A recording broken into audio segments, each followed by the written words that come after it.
जैन धर्म का मुख्य केंद्र रहे इस पुरातत्व नगर की महिमा को धरती के गर्भ से मिले 68 कांस्य चित्रों में आज भी महसूस किया जा सकता है।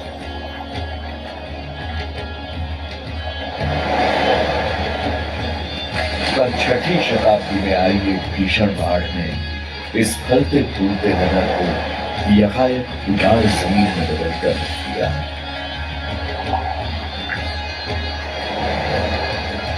प्रकृति की त्रासदी के बीच मंदिरों का कीर्तन माधुर्य भी अब शोकाकुल के शोर में बदल चुका था। लेकिन आपदा की इस विभत्स परछाई से निकलकर यहाँ बचे निवासियों ने अल्पोटका से पूर्व की ओर एक नए शहर की नींव रखी, जिसका नाम पड़ा वड़पत्रका।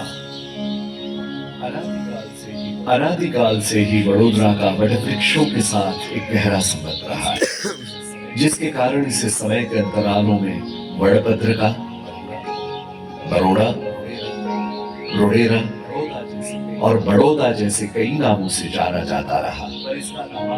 पर इसका नामांकन केवल बरगद के पेड़ों तक ही सीमित नहीं रहा। 11वीं सदी में जब डोरपुल के राजा चंदन ने वड़पत्रका को जैन अनुचरों से हथिया लिया, तब यह नगर चंदनावती के नाम से आगे बढ़ा और समय के साथ क्षत्रिय वीर गाथाओं से गूंजती ये नगरी वीरावती के नाम से प्रसिद्ध हुई। इस बढ़ती प्रसिद्धि ने अन्य राजकुलों का ध्यान भी अपनी ओर आकर्षित किया।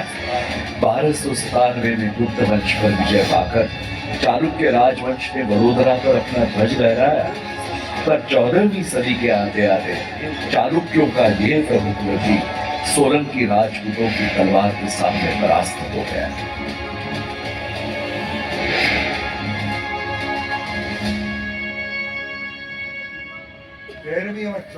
तेरहवीं और 14वीं शताब्दियों के दौरान वडोदरा ने एक के बाद एक कई शासनों का तख्ता पलट देखा।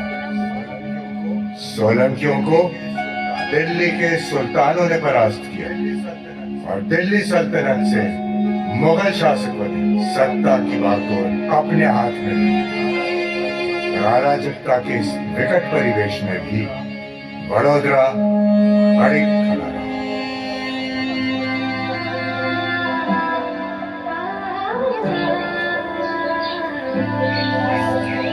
अस्थिरता के भंवर से निकला ये शहर बड़ा निराला है।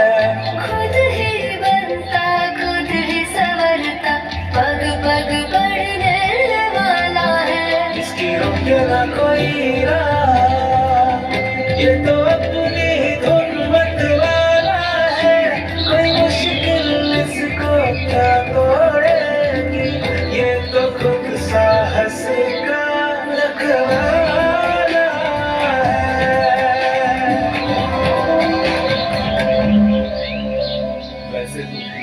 वैसे तो मुगलों के शासनकाल में भी यह नगर अपनी समृद्धि में अद्वितीय ही था, पर 18वीं शताब्दी के उदय के साथ वडोदरा के भाग्य विधान में एक नए अध्याय का संकलन हुआ। ये समय था